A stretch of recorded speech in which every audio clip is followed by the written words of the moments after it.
Hi everyone! Welcome back to my channel, Slow English, your little cozy place to learn English. I am Cozy. And I am Milo. So happy to be here with us today. Hey Milo, I have a question for you today. Are you ready? Yes, I'm ready. I love your questions. Go ahead and ask me. Do you translate first when you speak English? Be honest with me. Yes, I do. I translate first in my head, then I speak. That extra step takes time. It really slows your speaking down a lot.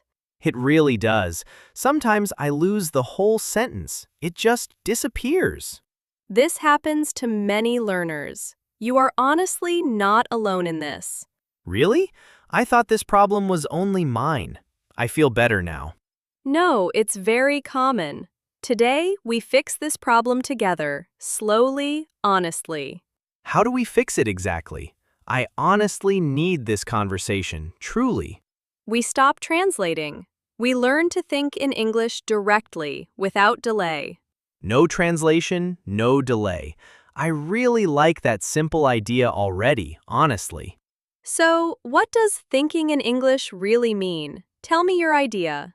Honestly, I don't know. I've never thought about it clearly before, honestly. Okay, let me ask something simple. When you see coffee, what happens? I see the coffee. Then I think the word in my language. Then you translate it quietly. That's the small step slowing everything down. Yes, exactly. Then, only after that, I finally say coffee out loud. Thinking in English simply means skipping that whole translating step every time. So I just think coffee directly, with no translation happening in between? Exactly right. A direct thought. No detour through your first language ever. That honestly sounds hard right now, almost impossible for my current level. It's not impossible at all, Milo. It's simply a habit anyone can build. A habit, not a special talent? That's honestly some really good news.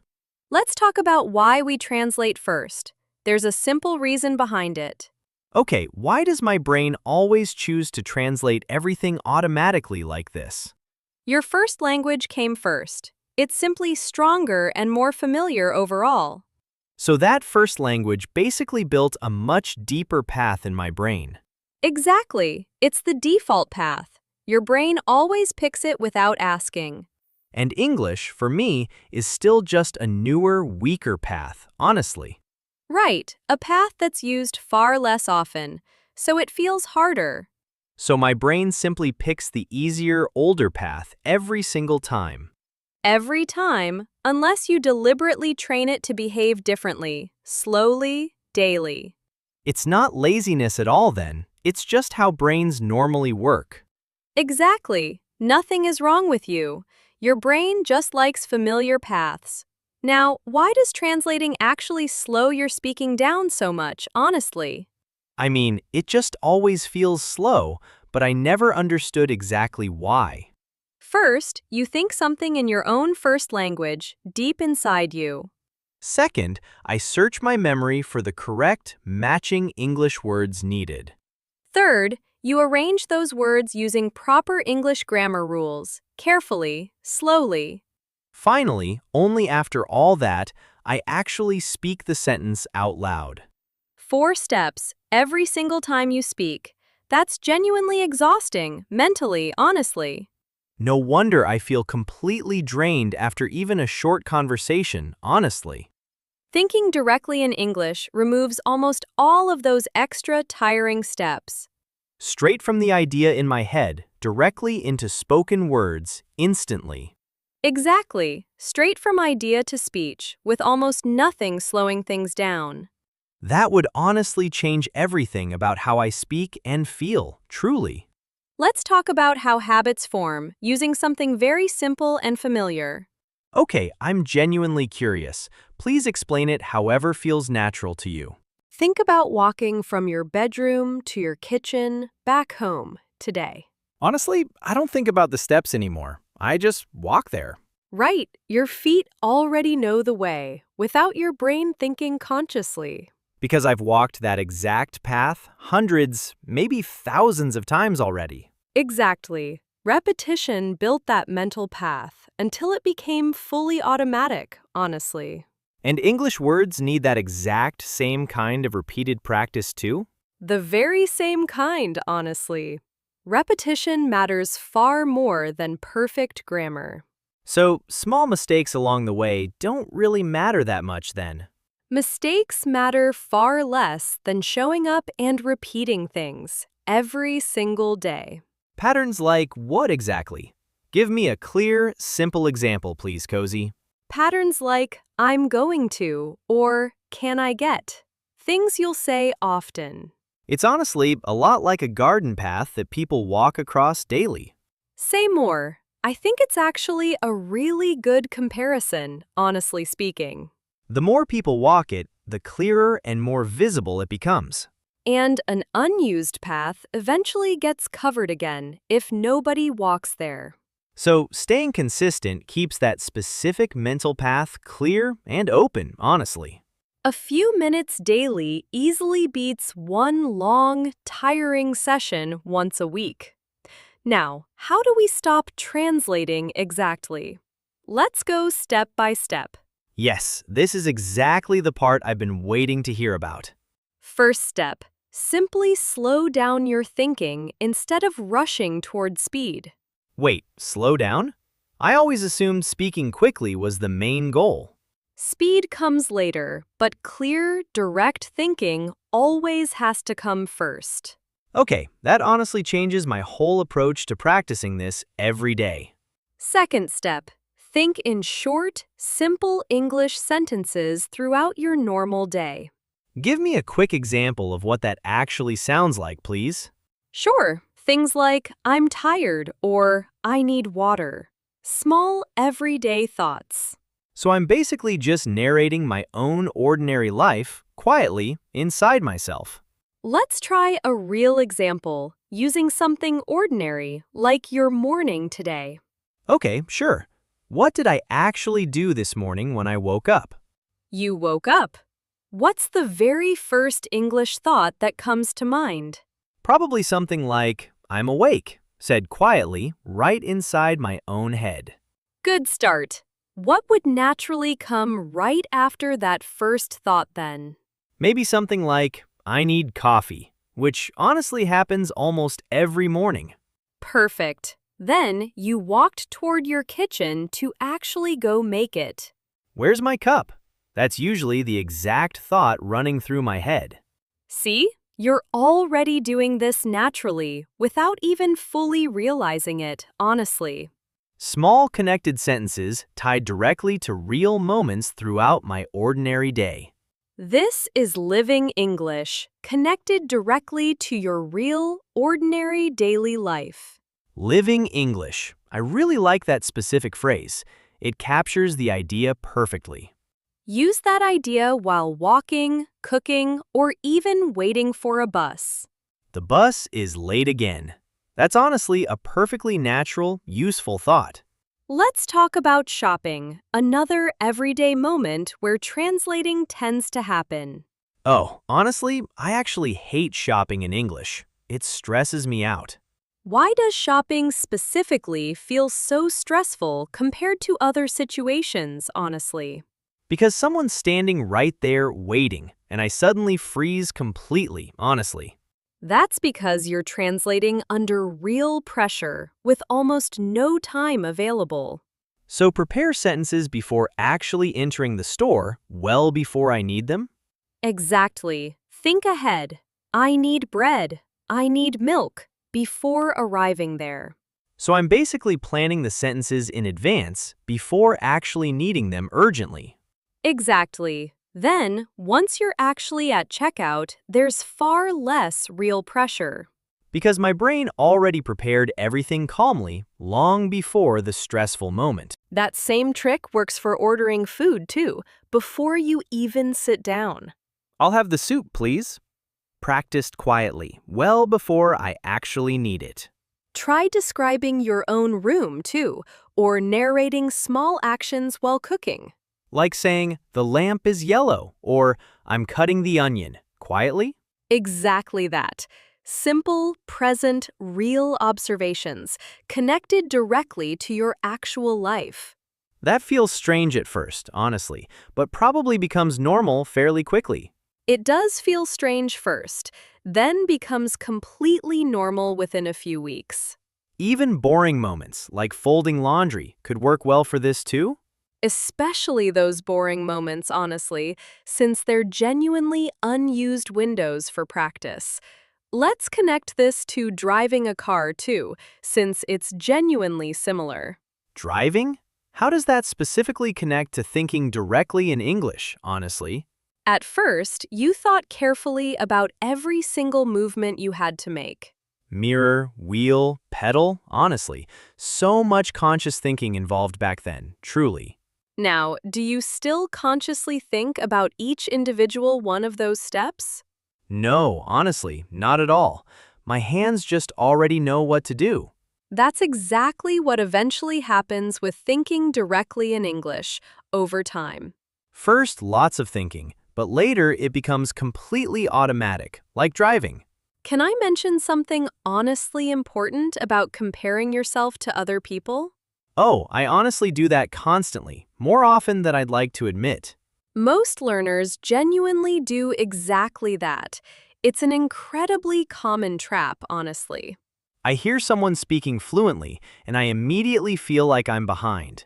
But you don't actually know anything about their own personal learning journey, honestly. True, I only ever really see their final result, not the actual process. So instead, try comparing yourself honestly to last month's version of yourself. Not to random strangers, but specifically to my own past self, right?